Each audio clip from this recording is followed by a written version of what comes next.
Hello everyone! So today I'm going to be doing another video on force and momentum. So the second video on that playlist or chapter, if you want to say it that way, and today is going to be on impact forces. So actually it starts with a video which I'm going to put in the description, which is a slow motion footage of a golf ball being hit at 150 miles per hour, and it's such slow motion that is actually they have 70,000 frames per second. So it's a quite interesting video because I think that you would never expect that this would be how a golf ball looks when you hit on the golf ball, and this is something that you need to know on how you're going to measure the impact forces on an object, for example a golf ball. Okay, so first of all, remember that impacts or forces have to do with the impulse. Okay, impulse, which is the change of momentum, and that's going to be equal to the force times the time. So there are two situations where you can have an object hitting a stationary mass, causing it to accelerate to a certain speed v in a certain time that I'm going to call t. And all that you do to get to know what is the impact force is you use the formula. It's change of momentum or impulse divided by the contact time, so it's simply mv divided by t. Now, if you have an object that is not stationary, it has an initial velocity of u, then the formula changes slightly. It's going to be again the change of momentum over the contact time, but the change of momentum is the final momentum minus the initial momentum. So mv, where m is the mass, v is the velocity, the last velocity, minus mu, where again m is still the mass, but u is going to be the initial velocity. All of this divided by t. Now, and this is the video that I was telling you about. So imagine that you are testing impact forces on a car, on a football, on safety vest, any of these things. Here the example is a golf ball. This is how you do it. So number one, you get a force sensor to the hitting object. You actually don't go on the object that is being hit, or at least you don't need to, okay? And this is because when you get this hitting object to hit the object that you're studying, Newton's third law gets in action. And you do remember, actually just use the word action, you do remember that that's the law of action-reaction. So the force that the hitting object is going to hit on the object that you're studying is going to be equal in size and opposite in direction to the force on the object that is being hit, in this example the golf ball. So whichever force you get, that magnitude is still the same, okay? So you can study it that way. So, and then you get on a computer screen the variation of the force in time, okay? And that's how it looks like if you look at the picture or the graph under it, okay? It has that kind of triangular, not quite a triangular shape, but like a distribution curve. The area under the graph is going to tell you the change of momentum.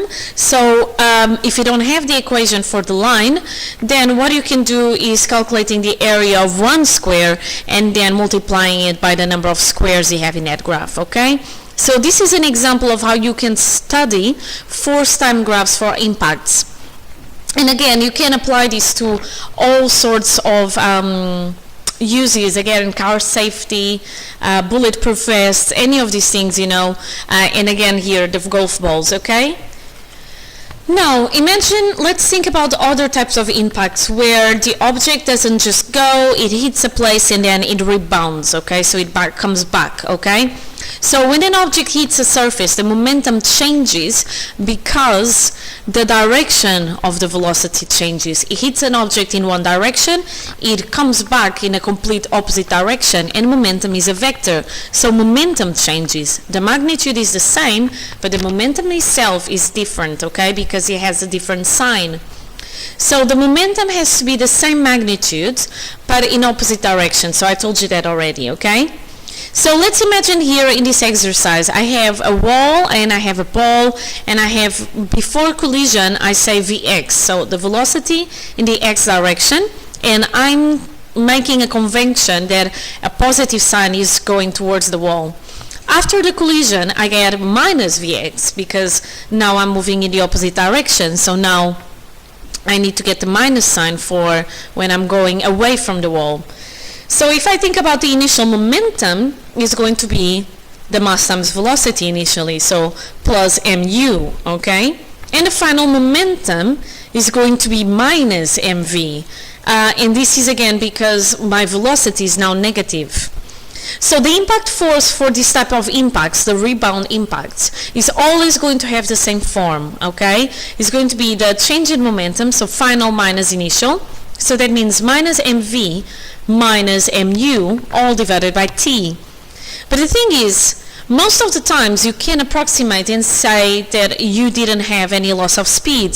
So that means that it's going to be, as a result, minus 2 times the mass times velocity, the initial velocity, which should be the same as the last velocity, the final, divided by t, okay?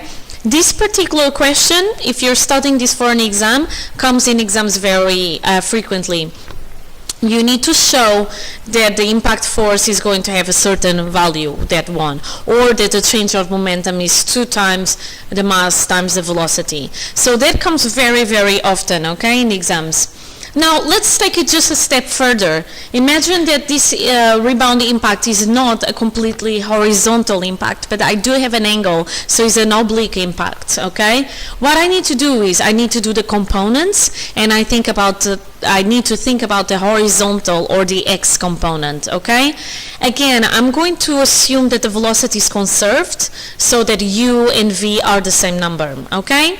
So there I have the object hitting the wall at 10 meters per second with an angle of 30 degrees to the normal, okay, so that 60 is the other angle, and coming back exactly at the same angle, okay, so a complete perfect reflection, so coming out again at 30 degrees from the normal.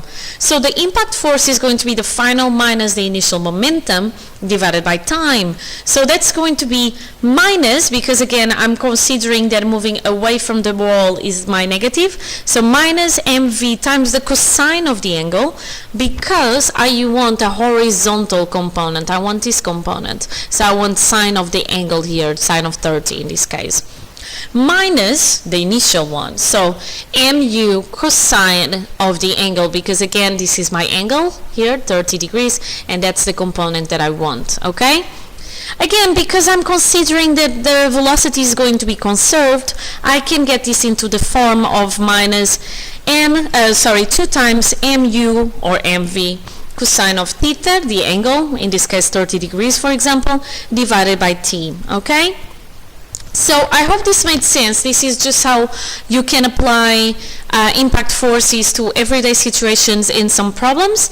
I know that I have more things coming up. I think my next video is on conservation of momentum, but up to my next video, I hope this made sense. You already know what to do in case it doesn't make sense. Contact me directly, and up to my next video, be happy and healthy. Bye!